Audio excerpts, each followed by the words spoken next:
to find out what the current name is and what the old name was and try and understand things that way. Thì cô nói là có cái website luôn, tại mình biết là có một con nấm mà tới mấy cái tên, nên có thể là có cái website, mình dựa vào website đó mình search ra cái tên xem bây giờ là nó là tên gì. So my favorite website is called Mycobank, which tells you the different names. Thì cái website là cái Mycobank là cái ngân hàng nấm á, cô search tên con nấm bây giờ. So if we look at the hierarchy of fungi, so fungi are actually more closely related to animals than they are to plants, but they are their own unique kingdom. Thì mấy cái phân hệ nấm á, thì là giống như là cả một thế giới nấm luôn á, được chia theo các thứ bậc.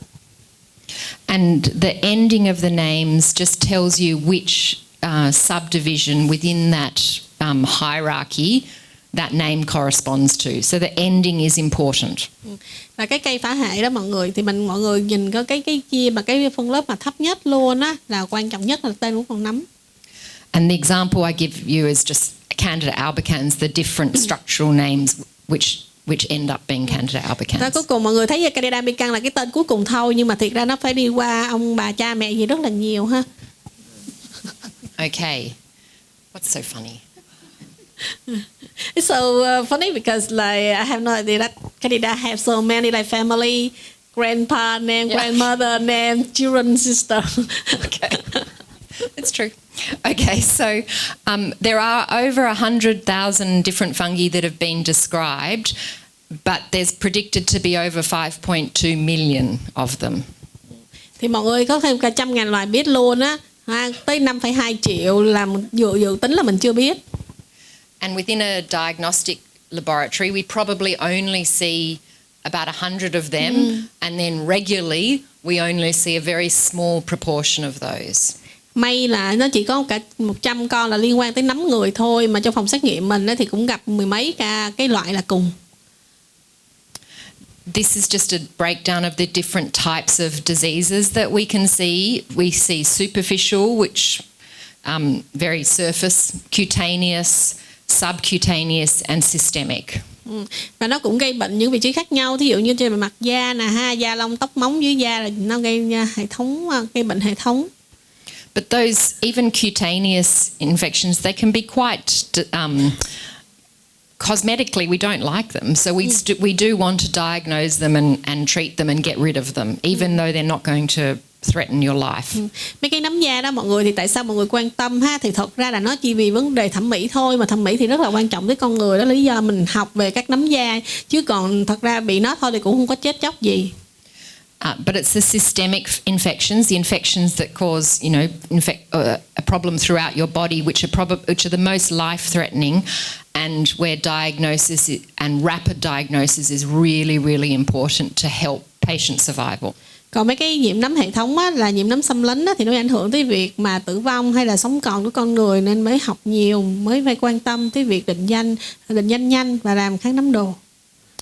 This next one just helps you work out which direction you might go based on what organism is actually growing. Thì nấm ha, đây là cái sơ đồ để cho mình biết được, đó là thí dụ một con nấm mình chả biết là cái gì hết, thì đầu tiên là mình nhìn hình thể để mình sẽ biết mình đi theo cái hướng nào để mình lên tiếp theo các cái tông chi họ hàng. Okay, we start with the yeasts. So yeasts are unicellular, no melanin in the cell wall, and they reproduce by budding to form blastoconidia. Thì nấm hạch men ha, là động vật đơn bào ha, không có sắc tố gì hết, thường nấm mình là trắng bóc thôi ha, và nó sẽ sinh sản một cách nảy chồi. So they're usually moist or mucoid. Cryptococcus is very mucoid. Usually white to cream, but we can see, pink-coloured yeasts as well. Thường màu của nó là màu trắng, này có thể là trắng hơi ngà hoặc là hồng hồng một tí, nhưng mà nó kem ha, nó mịn như kem vậy, giống như cái con Cryptococcus vậy đó. And we can divide them into, we say we have a Basidiomycetes yeast or we have an Ascomycetes yeast. Thì có hai kiểu nấm hạch men. Okay. The easiest way to discriminate in the laboratory is Basidiomycetes yeasts are urease positive and Ascomycetes yeasts are urease negative. thì mình chia ra hai group ha. Cái group mà Ascomyces với lại Bacillomyces á là một group là Candida, cái crypto á thì mình phân biệt bằng ure, test ure, crypto sẽ dương, còn Candida thì crypto âm á. Candida thì ure âm. And Basidiomycetes yeast, Cryptococcus is the most common, but also Trichosporin and what's another one? Oh, that'll do. Okay. Candidas for Ascomycetes yeast. Cái Basidio á, ngoài crypto là còn có cái Trichosporin nữa, là nó cũng cái Basidio luôn, cũng là nấm hạt men. Okay, molds are the beautiful ones. Lots of different colours and surface textures. So they're multicellular. They have filaments like hyphae, and they grow like a fuzzy, powdery mat. Nấm sợi thì đẹp hơn nhiều ha, nhiều màu sắc này, nhiều hình dạng, rồi mọc lên á, cái khuẩn lạc của nấm sợi cũng đẹp nữa, sợi mịn, bông, khô, trơn thì rất là nhiều kiểu. And they produce a variety of conidia on specialised hyphae, and that's what's really important to see for identification of molds. Cách sinh sản của nó là sinh bào tử từ sợi nấm, thì đó là cái kiểu mà khi mà mình soi với kính hiển vi mình thấy là nó có bào tử nấm á, từ sợi nấm á, là mình biết đây là nấm sợi. So within the molds, we have different kind of groups. So mucorales are characterized by very broad, sparsely septate hyphae, and they grow really, really, really quickly. Thì nấm sợi thì mình có 3 cái group ha. Đầu tiên là cái nhóm mucorales á, thì đây là cái nấm siêu to khổng lồ ha, nó to, nấm sợi không có vách, đường kính rất là rộng ha. Con này là mập nhất á. And then the most common molds that we probably see in the laboratory are the hyphomycetes. So these have regular septation, and we describe them as either hyaline, so colourless, or domatiaceous, which means they've got melanin in their cell wall.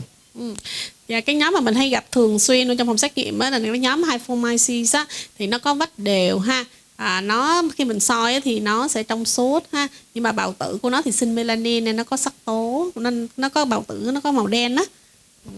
And then we have dermatophytes, which are the ones that cause infections of the skin, hair and nails. So they invade the keratin. They like the keratin of the skin, hair and nails.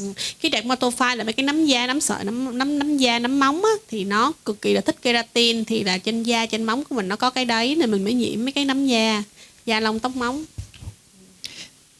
So here just a whole variety of different hyaline hyphomycetes. So they can be dark on the surface, but their reverse is light. So they and if you look at them under the microscope, they don't have melanin in their cell wall. Thì cái đây là melanin, cái hyaline hyphomycetes á, thì đây là nấm sợi ha. Khi mà mình nhìn dưới kính hiển vi á, thì mình thấy là nó trong suốt. So even Aspergillus niger, which is black. The reverse is light, which means it's a hyaline hyphomycete. Ngay cả luôn mình nhìn cái khuẩn lạc của cái Aspergillus niger, đó là cái khuẩn lạc đen thu lui nhưng mà khi mình soi kính hiển vi thì mình vẫn thấy nó trong.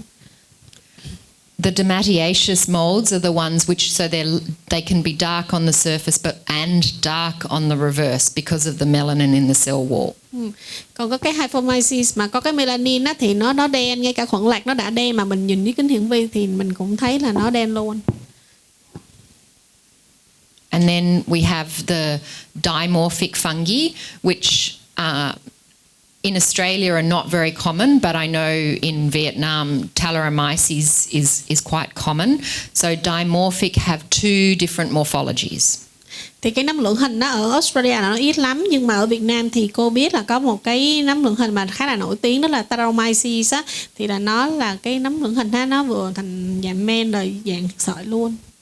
So the different morphologies are based on their temperature of growth.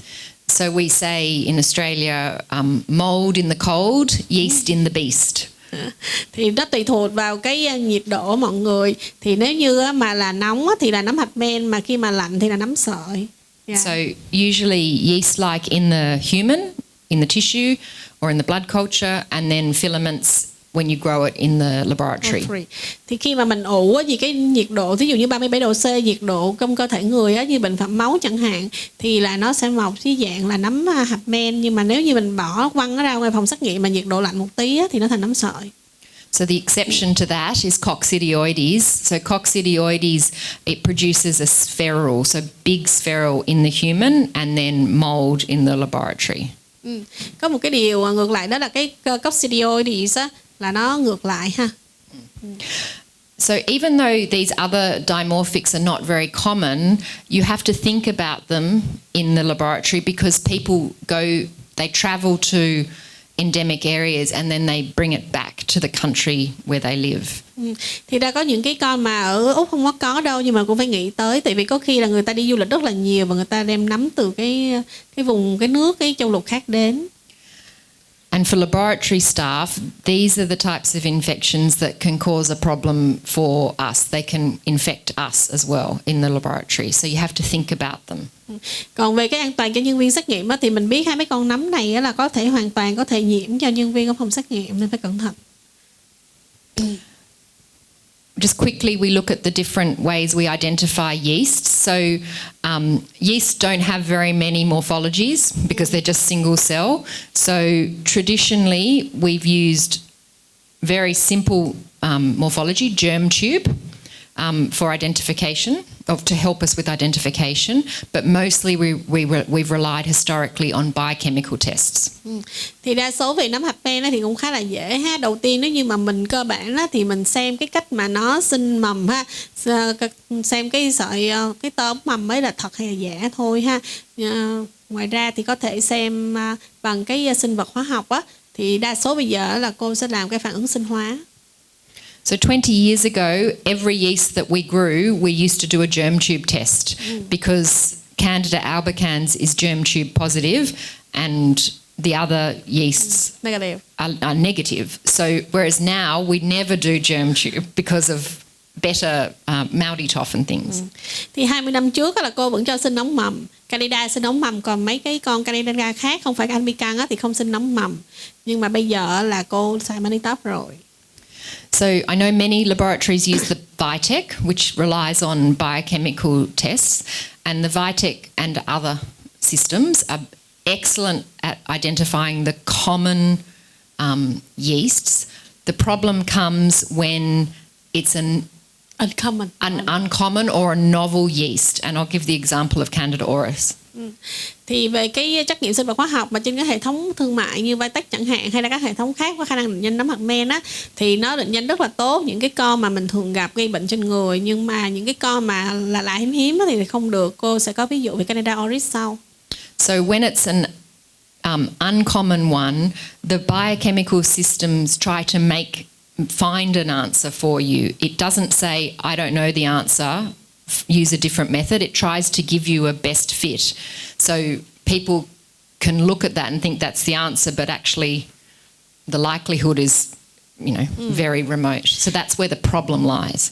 Tại sao mà nó lại hay trả kết quả nó sai khác? Tại vì lý do là mấy cái hệ thống mà sinh vật hóa học á, thì nó có cái thuật toán á, và khi mà nó ra các phản ứng sinh hóa thì ví dụ như nó thấy nó không có giống gì hết, nhưng mà nó vẫn cố gắng trả kết quả, mà cái sự cố gắng của nó là nói chung là nó không có năng lực, thành ra trả thế nào cũng sai.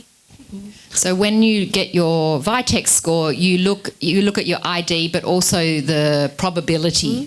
It's important to look at the probability as well. So with Candida auris, a lot of in the old days, it was identified as Candida hemuloni, but was not. Thì như Candida auris vậy đó, thì hồi xưa thì cái hệ thống á, nó